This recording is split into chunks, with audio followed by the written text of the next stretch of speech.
Welcome to the Working Genius Podcast, where we discuss anything and everything related to the 6 types of working genius and how it impacts your life and your work. I'm Patrick Lencioni, and I'll be your host today, along with my co-host, Cody Thompson. How you doing, Cody? Doing great. Excited. And we have the other 2 people with us in studio who helped us develop this model or played the integral roles in that. Tracy Noble. How you doing, Tracy? Hey there, Pat. Matt Lencioni on mic. Hi there. How's it going? Good. Very good. So we're going to talk today. What's our topic today, Cody? The topic is no joy, no genius. That's right. No joy, no genius. What we mean by that is that if you don't get joy from doing something, it is not one of your geniuses. But a lot of people write into us and say, gosh, I think I'm pretty good at something. Maybe that's my genius. And so we ask them the question, but do you love doing it? Does it give you energy? Well, and I think this comes up. I think I've probably had this conversation or a version of this conversation every week since we launched the Working Genius model. Because inevitably what happens is someone might have 2 that look like they could be working geniuses, or they have a tie of some sort that they need to sort out. Or they think, oh, maybe I have 3 of these. Or they think, I have to do this at my job all the time. That must be my genius. Right. And the real tiebreaker is this concept between fulfillment versus competency. Do you find joy in it, or are you pretty good at it? Right. And you can get really good at things. You can be skillful at something that you don't really enjoy. I mean, hey, you can get skillful at stuff that you hate doing. Mm-hmm. And so what we do is we say, let joy be the guide here. Does that give you energy, joy, and fulfillment? That's how you know if it's a genius. And Matt, you take a lot of these calls, right? Oh yeah, one of the most common reasons why I mention the fulfillment versus competency idea is when people think they have 3 geniuses, like Cody said, or they're not sure which one they actually resonate with, and it's always the one that gives them joy. Got it. And Pat, there's actually one important point we should make here, which is definitely true that joy is the best way of figuring out what a person's working genius is. But in the midst of that, we called it working genius for a reason. And that is because people who have working genius in a particular category are naturally inclined to do that thing. They have God-given ability. They're typically better at it than other people. And that makes total sense because they enjoy it. They've spent their life being fulfilled by doing that activity. They've honed that craft for a long time. So it's not just the joy conversation. It is worth noting that people who have working genius in a given area, and it's not about expertise or industry, they are better at those things. They're gifted, naturally gifted at those things as opposed to their other letters.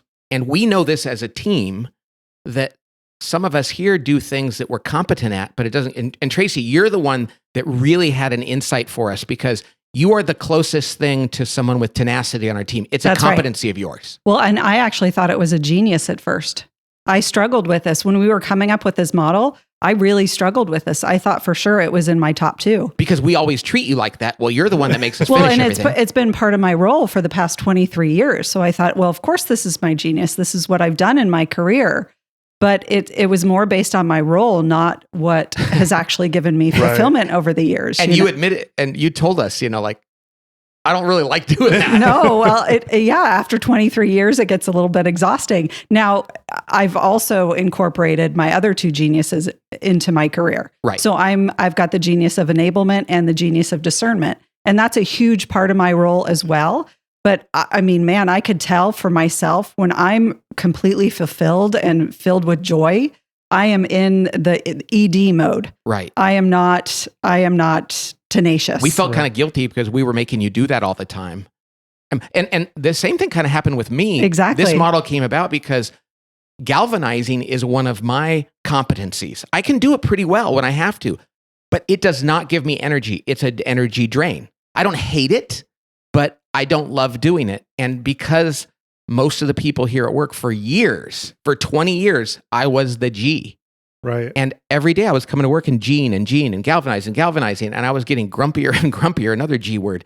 And we realized, just because you're good at something doesn't mean that you can sustain it for a long period of time. Yeah. And we're finding this over and over again. I think that conversation happens a lot because they think it's part of your job. You both just said that's part of my role. Like you felt like you had to galvanize as the leader. You felt like you had to be tenacious because of the role that you were in.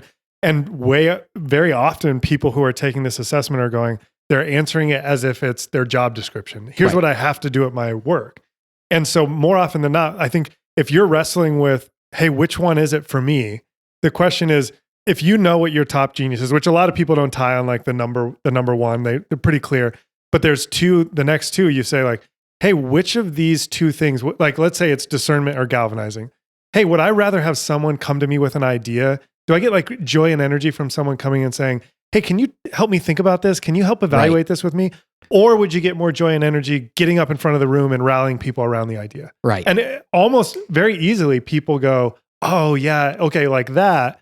I understand that I'm opting into this one. Yes. But if your job is like, well, I'm the team leader. I have to get up and galvanize. One of the best stories I think that illustrates this point is we had someone email in and she said, I think the test is wrong because I didn't get tenacity in my working genius. I went through med school. And how could I have gotten through med school if I don't have tenacity? And my reply was, well, did you enjoy it? And she's like, no, it was not great for me. She said, I hated it. That's such a great story. And it's like, there are people out there that loved med school because they got to study, they got to perform on the test. That is the genius for them. You grit your teeth and got through it. And so this is why we say no joy, no genius. I mean, you have to have joy. Gosh, it's so funny. Thinking about school is really important because I got mostly A's in college and I studied. I would literally take copious notes and recopy them right after class to learn it. I have no T, but anybody that knew me in college would say, you're an animal. You love that. You have tenacity. You do that. And it's like, no, I was afraid to get bad grades, that I was going to fail. I had other things in my life, fear-driven, that made me do that. I hated it. Totally. And then on the other hand, I have a son, Connor, who actually misses college. And we were all in the office talking about this the other day, and it kind of stunned everybody. He goes, no, I loved having a list of things, a syllabus, and I had to do this, and I had to do that, and crossing it off my list. He actually found that to be, because he has tenacity, he found that to be joyful.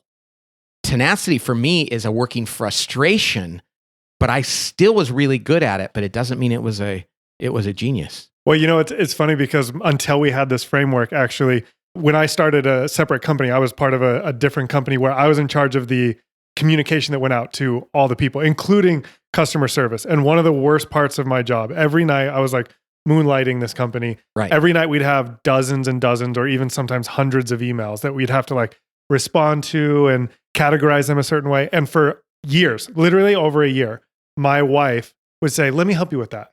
And I was like, no, I'm doing this to myself. You didn't want to burden her. It was the most detestable part of like what I did. And for years I told her no. Then one day we had a big campaign. We had way too many. So I finally broke down. I was like, you got to help me tonight. I showed her how to do it. She gets on and she is having this like euphoric feeling, categorizing the tickets, checking them off.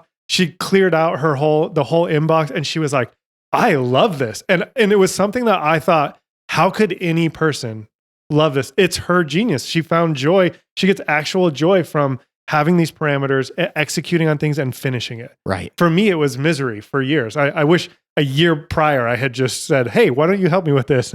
If I had the working genius model, it would have been much better. Yeah, it's hard for us to realize that other people get joy out of things that we find really hard. I'm an inventor. I love inventing.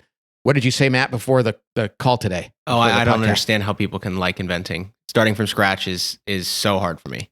If somebody asks me to invent or ask me a question where I have to come up with an idea from nothing, I don't even understand why they would ask me because I'm not going to be able to do it. And I'm thinking, but you're my son. You must get, obviously everybody has different geniuses because the joy, and I could do that all day. And I think it goes back to the idea that this assessment and this model is about how we're wired as individuals in our being, God-given gifts.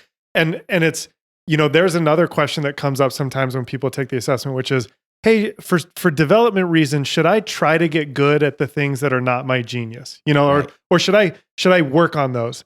And the answer is probably not. I mean, you can get better at the things that you're not gifted at, but really it would be like asking someone like in the Myers-Briggs, like if you're an extrovert or an introvert, asking an introvert to go, you know what you should do? You should really try to get more energy being with people. It's like, that's not how they're wired. Right. And everybody should be able to push through once or twice because they need to in a pinch, whatever they hate doing, and find a way to do it. But don't try to rewire yourself and give yourself a job and be proud of the fact that you've learned how to tolerate something that doesn't give you joy. That's a recipe for huge burnout. Right. And I think, Tracy, that your example is great because as a team, now that we have this model, we recognize, we thought maybe T was your genius and we figured out, actually, we're kind of crushing you. And so we're figuring out that we have to find new ways or bring other people into projects to help you do some of the T stuff that has been on your plate that is not giving you joy. Oh, and I love it. It's such a relief to me. It's a relief to know that Connor is a T. He loves it. And I love that. I know we asked him to do stuff around the office and he's like, oh yeah, I love this. You gave me a list. I have to do all this mundane stuff. It makes me so happy. And we're all guilty. Like, would you do this for us? He's like, I would love to. How many people in their jobs don't ask other people for things because they think they're the same as they are? Right. And we deprive one another of exercising our joy. It's crazy. I think it's interesting because so many people have written in about this and because it's been an interesting topic of conversation about, like, I had another guy who basically said, hey, is it possible I have 3 working geniuses? I feel like I'm really good at these things. And when you press into the joy component of it, he was like, oh yeah, if that's what it means, then I know that these 2 are the right ones. Even if he's equally good at all 3 of them. And you can be great even outside of, you can be better than your colleagues or your spouse at something. It doesn't mean it's your joy. And so we almost even talked about the idea of like doing a little worksheet for people to help them. Like, because I think the main sticking point here is sometimes people go, this is what I have to do versus this is what I love to do. Right. And so even just like journaling out, here's what I did today at work. Here's what I did today at home. And at every line that you wrote down, putting a smiley face or a frowny face. You know what's funny? Oh gosh, Richard Bowles, he wrote a book called What Color is Your Parachute? And I knew him, God rest his soul. He's passed on. That book a lot of people have heard about. And what he did, and I did this after I had been in the workforce for 2 years, he had this exercise to figure out what you should do for a living. And he would have you write down, and it took me days, and it was like 7 pages of like, write down every memory you have.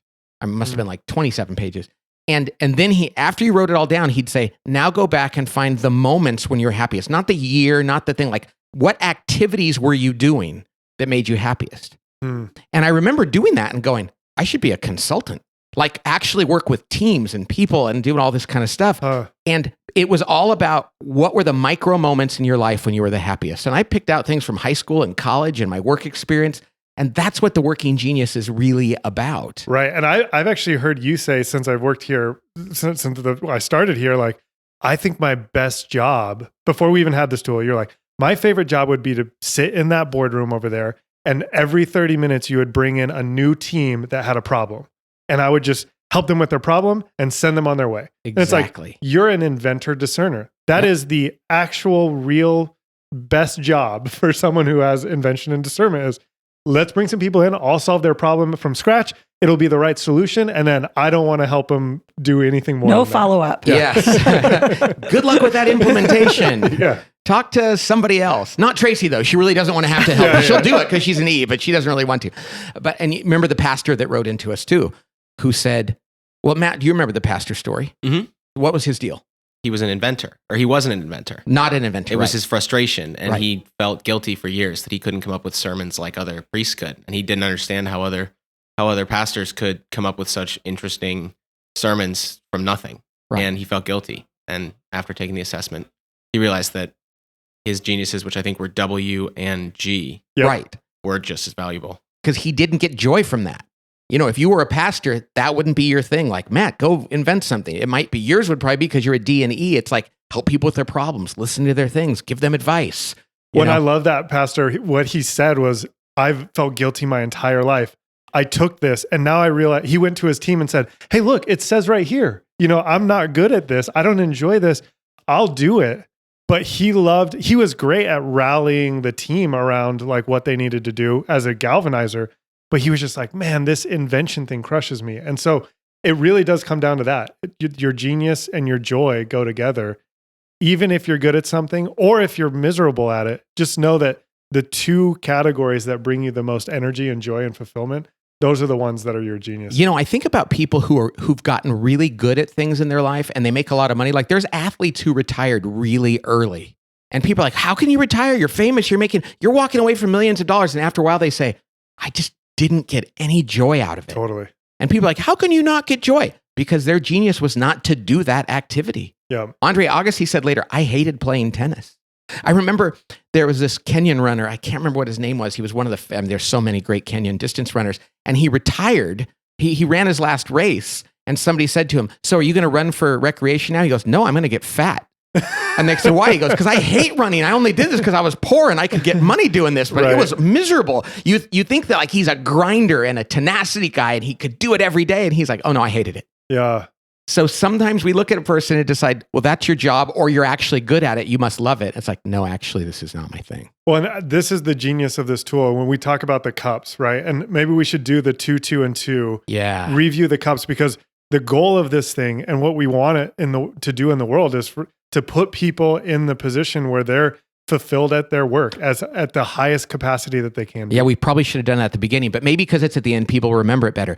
Your genius is where you pour hot coffee into your cup and you put a lid on it like a thermos, and it holds the heat and the energy for a long, long time. It almost doesn't let any of that energy out. Your competencies, your working competency, is where you pour the coffee in and it holds the heat for a while, and over a while it cools off.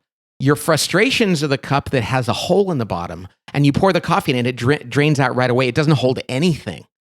We really should be doing a good portion of our work where we can hold on to that energy for a long period of time. That's when work doesn't feel like work at all. Right. And if we can organize our lives, our jobs, even our family life in a way where we get to spend the majority of our time in our working genius, it changes your life. Yeah. It's this whole process, even discovering that I'm a discerner galvanizer. I love being able to evaluate ideas and go out and rally the troops around them. This is actually an example. I could do a dozen of these podcasts today because it feels like, man, I know this will help people. Let's tell them as much as we can about it to help it affect their lives. It's crazy. It's crazy how much it's transformed our team and our marriages, our relationships. Totally. It's incredible. Well, I have to tell you guys something. I called my wife yesterday and hey, how are you doing? She goes, or what are you up to? And we tell each other stories. And she was like, I'm folding laundry, and I had to get insurance for the new truck, and I had to do this, and it's all stuff she hates. And I was thinking, oh my gosh, she takes all of that on.